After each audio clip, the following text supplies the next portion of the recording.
یہاں یوسف علیہ السلام نے کسی انعام کا مطالبہ نہیں کیا. انہوں نے دیکھا کہ مصر ایک عظیم اکنامک کرائسس کی طرف جا رہا ہے. انہیں پتا تھا کہ اس کرائسس کو مینیج کرنے کا اسکل سیٹ اللہ نے صرف مجھے دیا ہے. یہ ان کی تجارت کا تیسرا اصول تھا. When Allah gives you a unique skill, it is an amana to be used in the service of humanity. انہوں نے پورے اعتماد کے ساتھ اپنی جاب ڈسکرپشن خود ہی پیش کی. انہوں نے اس پوزیشن کے لیے اپلائی کیا جس کے لیے انہیں پیدا کیا گیا تھا.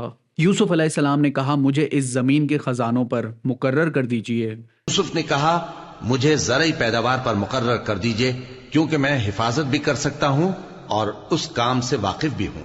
Make me the minister of finance, make me the CFO of مصر. یہ غرور نہیں تھا، یہ اپنی قابلیت اور اپنے مشن کا ایک اعلان تھا. ایک ڈاکٹر کی طرح جو کہتا ہے کہ اس مریض کو میرے حوالے کر دو، میں اس کا علاج جانتا ہوں. اور بادشاہ جس کے پاس کوئی دوسری آپشن، کوئی دوسری چوائس موجود نہ تھی، اس نے فوراً اس پیشکش کو قبول کر لیا. اور اس طرح ہم نے یوسف کو اس زمین پر قدرت عطا کی، وہ اس میں جہاں چاہتا رہتا. اس طرح ہم نے یوسف کو ملک مصر میں جگہ دی اور وہ اس ملک میں جہاں چاہتے تھے رہتے تھے. سبحان اللہ. اس داستان کا آرک دیکھیے. وہ ایک ہائی ویلیو ایسٹ تھے جسے بھائیوں نے زیرو ویلیو پر بیچ دیا. وہ ایک کموڈٹی تھے جسے عزیز نے ہائی پوٹینشل پر خریدا، اور اب وہ مصر کے سب سے بڑے ایسٹ بن چکے تھے. ایک غلام، ایک قیدی، اب مصر کی سلطنت کا عزیز مصر، اس کا فائنانس منسٹر، اس کا چیف فائنینشیل آفیسر اور اس کے خزانوں کا گارڈین بن چکا تھا. اور ان کے خواب کی تعبیر اب شروع ہو رہی تھی.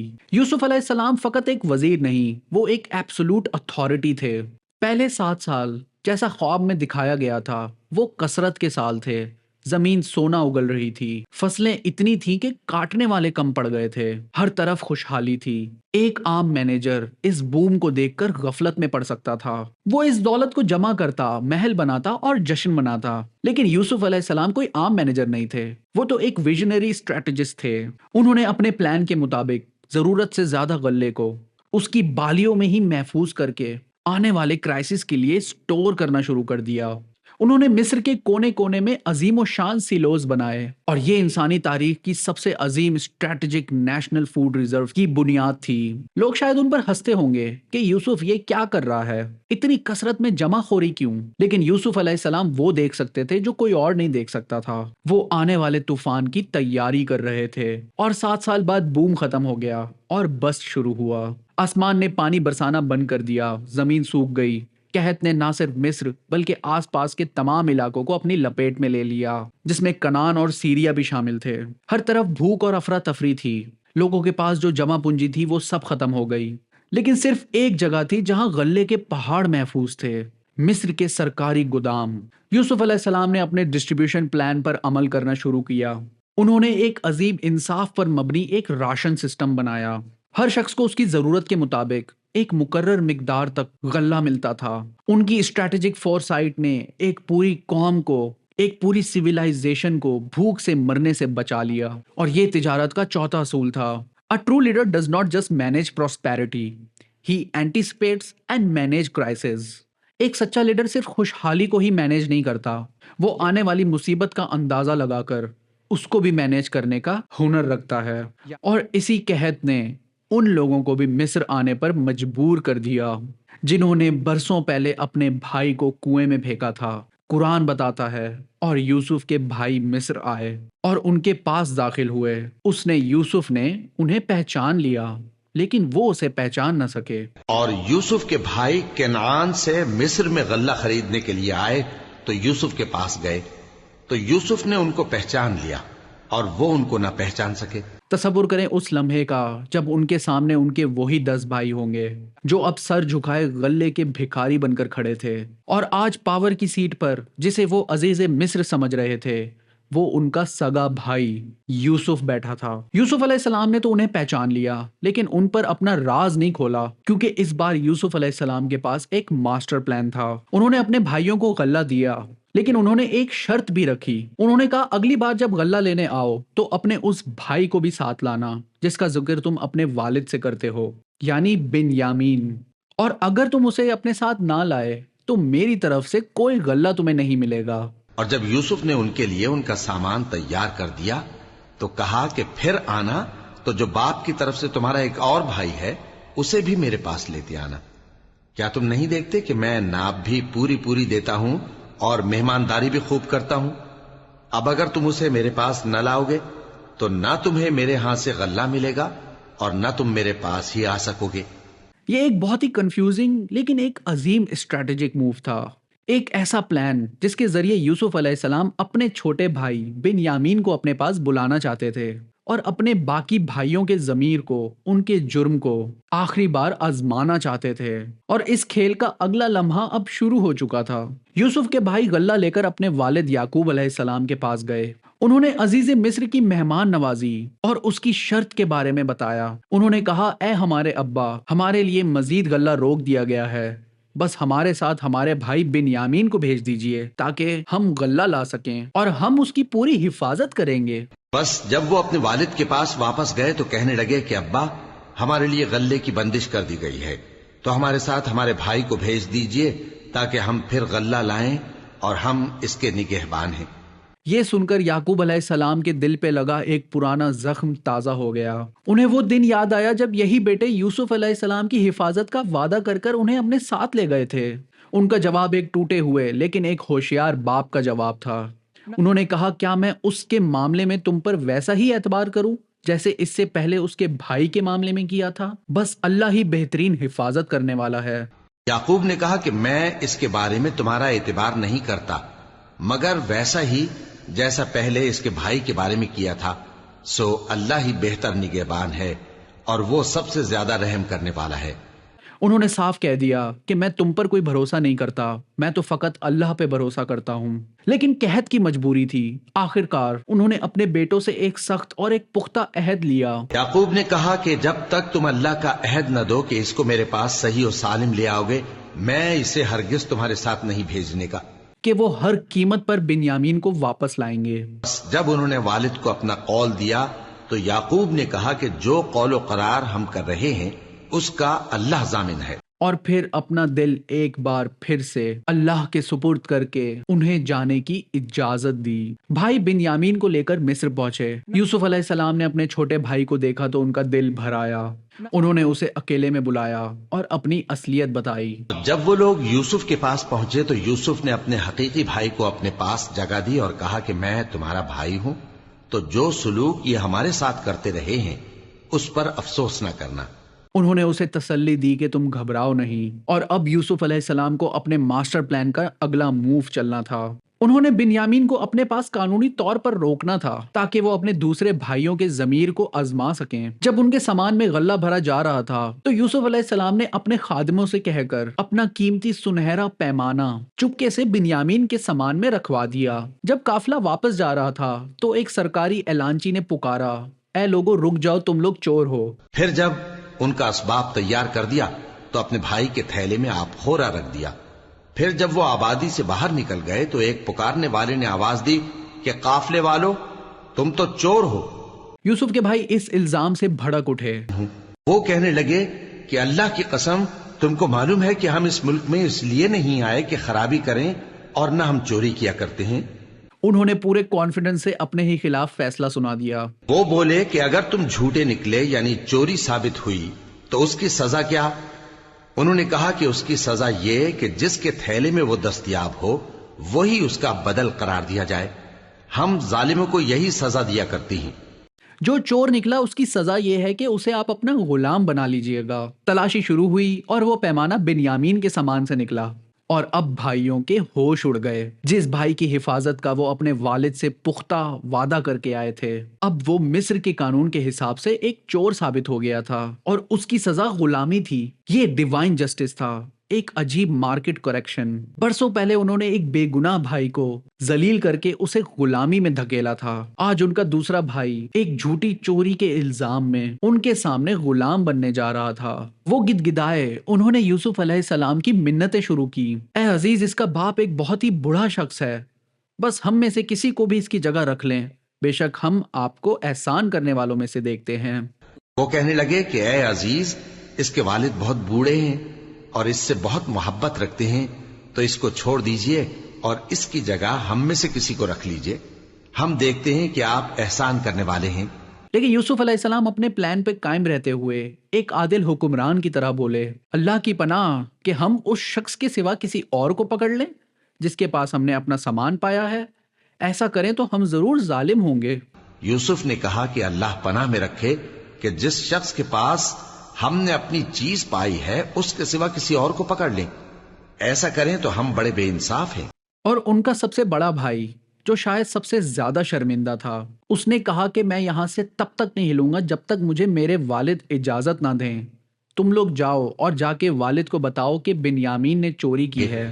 سب سے بڑے نے کہا، کیا تم نہیں جانتے کہ تمہارے والد نے تم سے اللہ کا عہد لیا ہے اور اس سے پہلے بھی تم یوسف کے بارے میں قصور کر چکے ہو؟ تو جب تک والد صاحب مجھے اجازت نہ دیں میں تو اس جگہ سے ہلنے کا نہیں، یا اللہ میرے لیے کوئی فیصلہ کرے اور وہ سب سے بہتر فیصلہ کرنے والا ہے۔ اور اب انہیں واپس جانا تھا اپنے بوڑھے باپ کے سامنے، ایک اور بیٹے کو کھو کر، ایک اور ٹوٹے ہوئے وعدے کے ساتھ۔ اور جب انہوں نے یعقوب علیہ السلام کو یہ دوسری تباہ کن خبر دی، جب انہوں نے یہ بات یعقوب سے آ کر کہی تو انہوں نے کہا کہ حقیقت یوں نہیں ہے، بلکہ یہ بات تم نے اپنے دل سے بنا لی ہے، تو صبر ہی بہتر ہے۔ تو اس باپ کے صبر کا پیمانہ لبریز ہو گیا۔ اور ان کے پاس سے چلے گئے اور کہنے لگے کہ ہائے افسوس یوسف پر، ہائے افسوس، اور رنج و الم میں ان کی آنکھیں سفید ہو گئیں اور ان کا دل غم سے بھر رہا تھا۔ غم نے اللہ کے ایک نبی کو نابینا کر دیا۔ یعقوب علیہ السلام آسمان کی طرف رخ کر کے یہ کہتے، میں اپنی پریشانی اور اپنے غم کی فریاد صرف اللہ سے کرتا ہوں۔ انہوں نے کہا کہ میں تو اپنے غم و اندوہ کا اظہار اللہ سے کرتا ہوں اور اللہ کی طرف سے وہ باتیں جانتا ہوں جو تم نہیں جانتے۔ پھر انہوں نے اپنے بیٹوں کو ایک آخری حکم دیا، ایک ایسا حکم جو ایمان اور یقین سے بھرا تھا۔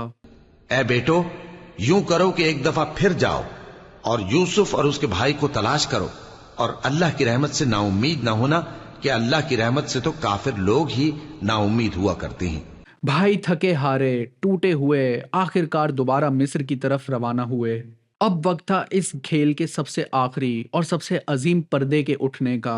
اس بار وہ غلہ مانگنے نہیں بلکہ بھیک مانگنے جا رہے تھے۔ وہ عزیز مصر کے سامنے پیش ہوئے اور اپنی تمام بے بسی کا اظہار کیا۔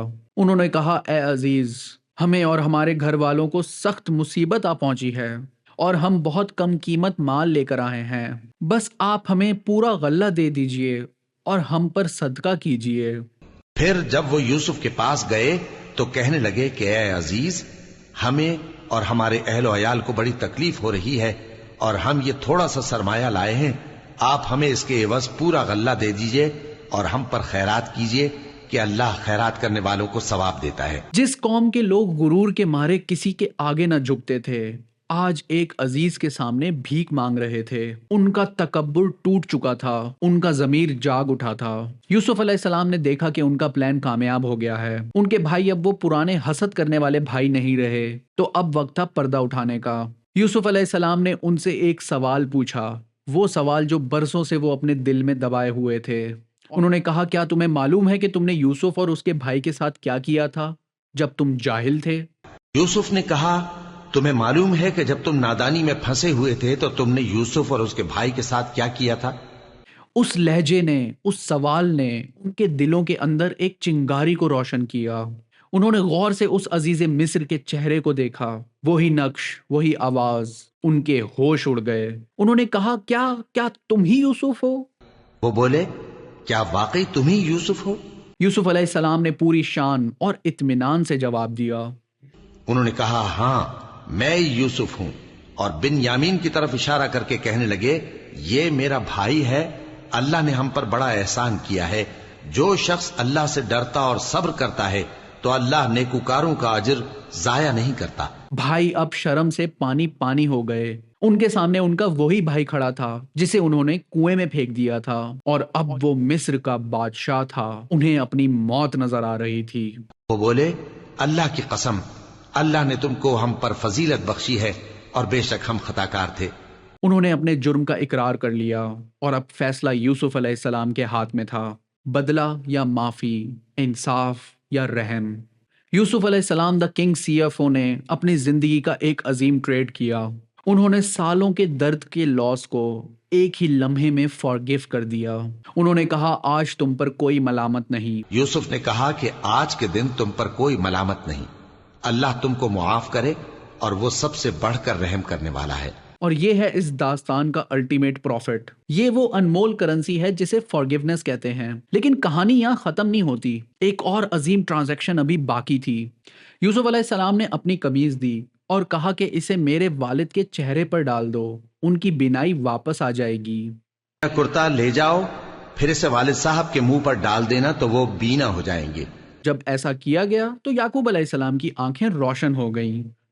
مگر جب خوشخبری دینے والا آ پہنچا تو اس نے کرتا ان کے منہ پر ڈال دیا، سو وہ بینا ہو گئے۔ اور جب وہ بھائی واپس مصر سے کنعان گئے، اپنے والد یعقوب علیہ السلام کے سامنے پیش ہوئے، شرمندہ اور ٹوٹے ہوئے، تو انہیں احساس ہوا کہ یوسف کی معافی کافی نہیں ہے، انہیں اپنی باپ کی معافی اور اپنے رب کی معافی کی بھی ضرورت ہے۔ اور یہاں انہوں نے اپنے والد کو ایک ذریعہ بنایا، انہوں نے اپنے والد کی اللہ سے قربت کو، ان کی نبوت کو اپنی مغفرت کے لیے ایک وسیلہ بنایا۔ انہوں نے کہا اے ہمارے ابا۔